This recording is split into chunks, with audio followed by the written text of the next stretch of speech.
Jamaica is a very free and liberal country, and the people are very expressive.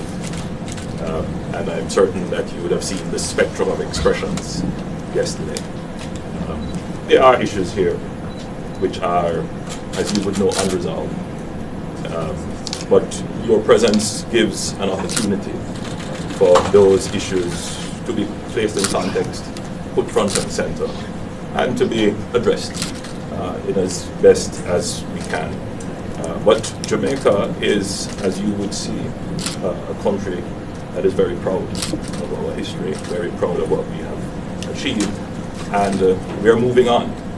And we intend to attain in short order our development goals and fulfill our true ambitions and destiny as an independent, developed, prosperous